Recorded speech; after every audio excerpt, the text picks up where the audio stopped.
အားလုံးပဲမင်္ဂလာပါရှင်ဒီကနေ့ကတော့တနင်္ဂနွေသားသမီးများအတွက် hostel လေးဖြစ်ပါတယ်တနင်္ဂနွေသားသမီးတွေကတော့ဒီကာလမှာ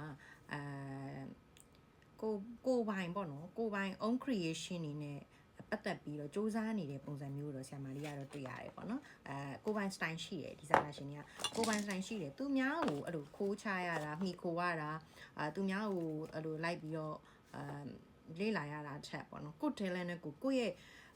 ရဲ့ creation နဲ့ကိုသွားတဲ့သူတွေပေါ့နော်ဘယ်လိုပြောရမလဲသူများကိုအတုခိုးရတာမကြိုက်တဲ့သူမျိုးပေါ့နော်ကိုပိုင်လမ်းကြောင်းနဲ့ကိုပိုင်တိဆောက်တဲ့သူမျိုးလို့တော့မြင်ရတယ်ဒီထဲမှာ stylist တွေပါမယ်နောက်ကကြ designer တွေပါမယ်ဒါမှမဟုတ်လေကိုပိုင် creation နဲ့ထုတ်လုပ်နေတဲ့သူတွေကိုယ့်ရဲ့ဉာဏ်ကိုပဲတေးသေးချာချာအသုံးချပြီးတော့လုပ်တဲ့သူတွေကိုစီးပွားရေးကို business နဲ့ကိုသွားနေတဲ့လမ်းကြောင်းနဲ့သူတွေဆိုလို့ရှိရင်เนาะဒီ reading ကပို့ပြီးတော့မှန်ကန်တိကျလိမ့်မယ်သူက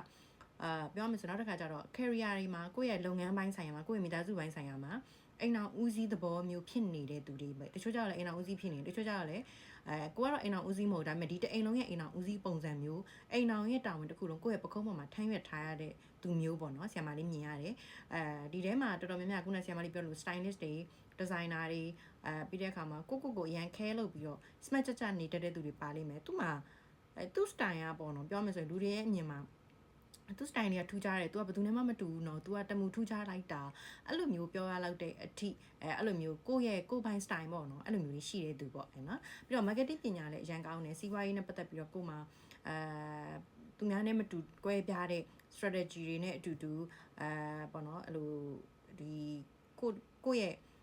ပညာရက်တွေကိုပို့ပြီးတော့ဒီထက်တိုးပွားအောင်လှုပ်ဆောင်နေတာမျိုးဒီထက်စီးပွားရေးတွေပို့ပြီးကျယ်ပြန့်အောင်လှုပ်ဆောင်နေတာမျိုးတွေတွေ့ရတယ်တခါတလေတော့လှုပ်စူးစမ်းနေရင်ဆုံးရှုံးမှုတွေဖြစ်တာစူးစမ်းမှုတွေအရာမထင်တာမျိုးလေးတွေရှိတတ်တယ်အာမရော့ပဲနဲ့ဆက်ပြီးတော့လှုပ်ဆောင်ပါလို့ဆရာမလေးကတော့ပြောချင်တယ်တင့်ရဲ့အနီးနားမှာအယောင်ဆောင်မိတ်ဆွေတွေရှိတယ်တင့်ကိုနှောက်ယှက်ခြင်းတဲ့သူတင့်ကိုဒုက္ခပေးခြင်းတဲ့သူတွေတင့်ကိုအာယုံပေါ့နော်ရှေ့မှာတော့အရန်ကောင်းမြပြီးတော့ကွယ်ရမှာရှေ့မှာအနောက်မှာမျိုးမျိုးပေါ့နော်ရောင်စုံလူတွေလို့ပြောရမယ်အရာအမျိုးမျိုးပြောင်းနေတယ်ပုတ်တင်ညိုလိုလူမျိုးတွေရှိပါတယ်เนาะတတိထားပေးပါ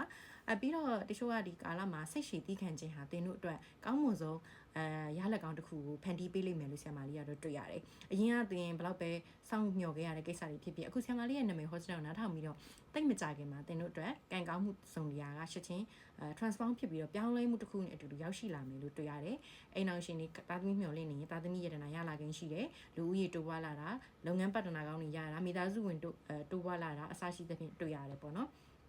အခုဆရာမလေးကဟောစနောနားထောင်တဲ့အချိန်မှာသင်တို့ရဲ့အနီးနားမှာเนาะအနီရောင်နဲ့ပတ်သက်တဲ့အရာအဖြူရောင်နဲ့ပတ်သက်တဲ့အရာတွေရှိနေတယ်ဆိုလို့ရှိရင်သင်တို့ဒီတိတ်မကြခင်ရပ်ပိုင်းအတွင်း3ရက်နဲ့3ဘက်အတွင်းမှာတိတိတတ်တာ3လပေါ့နော်တိတိတတ်တာကံကောင်းအောင်မြင်အဆင်ပြေထူးခြားမှုတွေရမှာဖြစ်ပါတယ်လို့ဆရာမလေးကပြောချင်ပါတယ်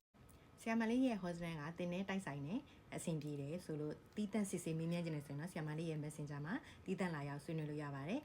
တင်ရဲ့ခံစားချက်တွေကိုလည်းဒီ reading လေးနဲ့ပတ်သက်ပြီးတော့ comment မှာမှတ်ချက်ရေးသွားလို့ရပါတယ်ရှင်အောင်မြင်ပြည့်စုံတဲ့အနာဂတ်တွေကိုသာပိုင်ဆိုင်တဲ့သူတွေဖြစ်ကြပါစေရှင်